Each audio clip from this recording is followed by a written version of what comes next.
Hey guys, welcome back to Amber Resilience Co. On today's episode, I'm going to be answering more questions because it's been a bit of a rough week, so I'm going to take it easy, and that's what this podcast is all about, is getting to know people, their stories, and this is a bit more about my story.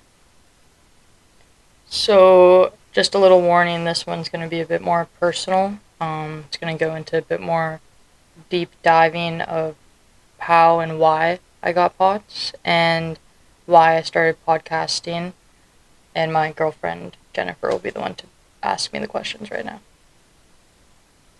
Why did you start podcasting? I started it because I remember feeling alone during my whole journey. Like I had people, but at the same time I didn't have people that were going through what I was going through, not like what was me in a way, but like I would try to tell somebody and they couldn't understand, or like their life where they were in life was different and it felt like lonely. So I started this in hopes that my story or me showing that there is light at the end of the tunnel can help other people that are facing the same thing or are going through any type of like mental health addiction, anything like that can relate any type of it. So there's different types of pots. What type of pots do you have? I have a trauma induced POTS. All of my POTS is from trauma. Do you want to talk a little bit more about that? Sure. In honor of Father's Day. Just fucking around. Um, I have POTS from my biological dad, and it was just because growing up, it was a lot of walking on eggshells and emotional and verbal abuse. So to follow up on that, what was your relationship with him like when you were younger? Um, it was fine because it was good, I would say, because I was young. I was a kid, so I didn't know what was wrong and what wasn't. But now that I'm older, I see a different perspective of on it, and I don't think it was a very healthy relationship. When did you first realize something wasn't right growing up around him? When I was probably around like 15, 16, once I got old enough to actually see it, like how I didn't want to be like the way um, he would react on emotion. I would not want to do that for my kids. Like there's a lot of things that we were raised the same. Like he was my dad, but at the same time, our morals and values didn't align, which is weird, but it didn't. How did his actions affect your self-esteem? I don't think it really affected like the way I would think about myself. I think it was just more that like it was I had to do like a year and a half of therapy, and something I will have to do for the rest of my life. Just taking a little break for it right now because I'm in a good place. But um, I don't think it ever made me feel less as a person, but some of the things that would happen made me feel guilty and bad about my relationship with him. How do you think prolonged stress and trauma impacted your body? Well, it gave me a long term autoimmune now because of it. And there's no one to blame, obviously. It's everyone's first time on Earth, so I'm not blaming anybody. I've found peace in it all, but I know that if I didn't have the negativity around me, my outcome probably would have been a lot different for what my future looks like now. Do you hold any type of resentment?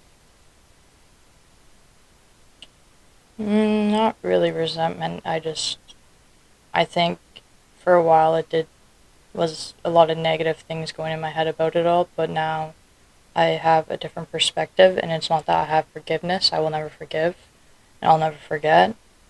But in order for myself to move on, I just take it as lessons. I won't put myself in that situation again. The name Amber Resilience Co. has a lot of meaning behind it. Why resilience?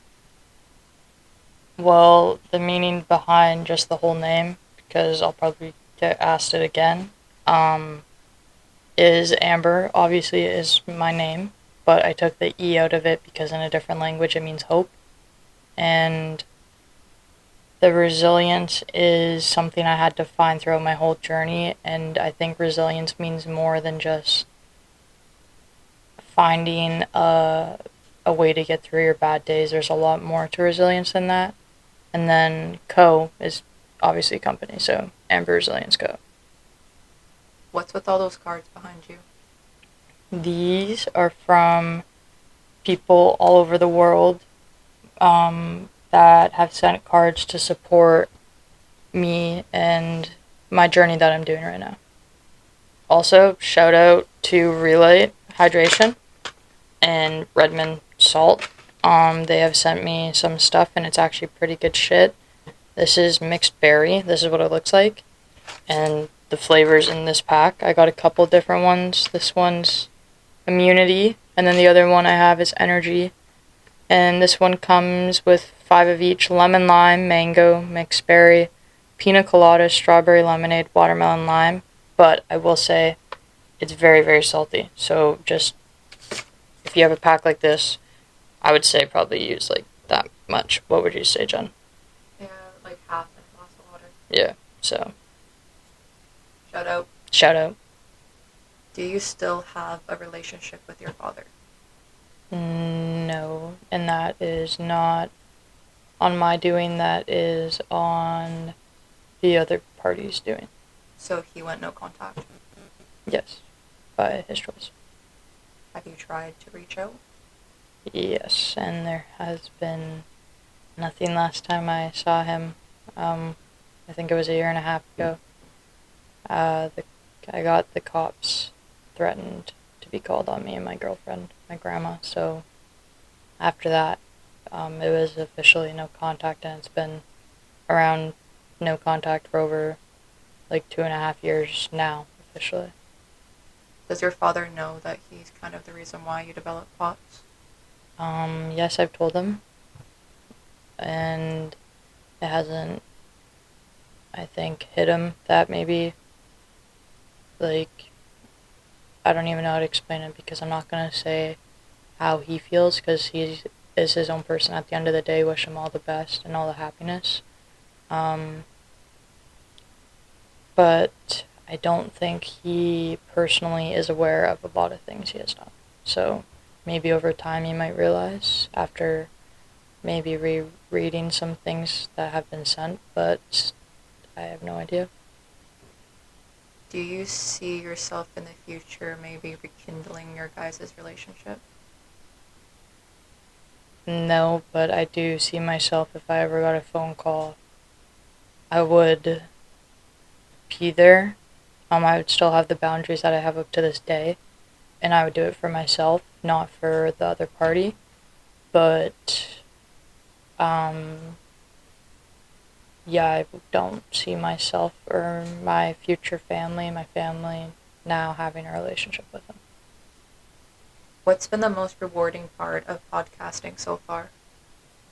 I think it's connecting with people, hearing people's stories, because there's a lot of people that I knew, and they are almost exactly like me, going through the same thing like me. So it's really nice to connect with people that relate, and also me being able to help people that are in the position I once was or I am currently facing right now. What do you hope listeners take away from your podcast? That no matter what, like, it may feel like your book is ending right now, like you're going through it and it's shit, going through the ringer, and it feels like your book's ending, but that's just a chapter in your story. Like, it's not the entirety of your book, it's just one little piece, and there is a period where I lost like basically everything that gave me a purpose, and it sucked. I didn't really have, like, in quotations, a purpose. I can find my purpose, but I mean, if I sat there with that mindset, I wouldn't be here today doing what I'm doing. So there's always light at the end of the tunnel, even though it may not seem like it. How did you personally get out of feeling hopelessness or Like alone. yeah, kind of. Yeah. I think a lot of it is my stubborn mindset, to be honest with you. I didn't want to let my negativity win because then, one, it didn't let the good side of me win. I let my negative side win. And a lot of it was the people I had around me, to be honest. If I didn't surround myself with good people and good energy and supportive shit, then I probably would have still been going through it mentally. But since I have a really good group of people around me, I feel really, really good right now. What was the turning point where you realized you wanted more than just survival? I think thinking about my future, instead of living in the past and the what was me now, I wanted something totally, totally different for my future, but like not just that, my kids' future, that they're gonna have their kids' future. Like I wanted to not really make something of myself, but show people that there is hope. Like you can find hope in the darkest spots of your life. Can someone break a cycle they never chose? Yes. At the end of the day, it's your own decision to break a cycle. And yes, for example, let's say you're going through something like my own experience of your parent or your partner or somebody, a sibling even, being toxic, a family member, friend, anything. Um, and nothing's going to change unless you put a stop to it because they're going to keep having that toxic mindset, and you can keep having that hope in the back of your mind, but you also need to know that, like, hope and reality are two totally different things. And in order to be in reality, you can have hope, but you gotta come to the realization that hope isn't going to change somebody. It's their own choice at the end of the day. If your story could help one person feel less alone today, what would you want them to hear? That you could be going through like your shittiest spot right now, and no matter what, there is going to be something brighter on the other side. Like, you could be questioning why, or like, what's your purpose, being like where I was even in the hospital, being like, I don't feel like I have a purpose. Like, everything that I've tried to make myself be a part of or have a purpose with just kind of got taken away with my sickness. And if anybody can relate to it, I know it sucks and it's so frustrating at the start and shit, but your mindset is what's going to save you in the end. As long as you keep that positive mindset and just keep thinking to yourself, you can change like the outcome of what you're going through. You'll be okay. Everything will be okay. Thank you for watching this episode, guys. It means a lot. All the support, all the love. I really, really appreciate it.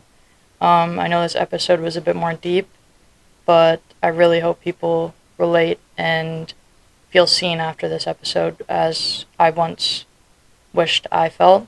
And I'm very, very excited for the next episode. Thank you. All my memories gather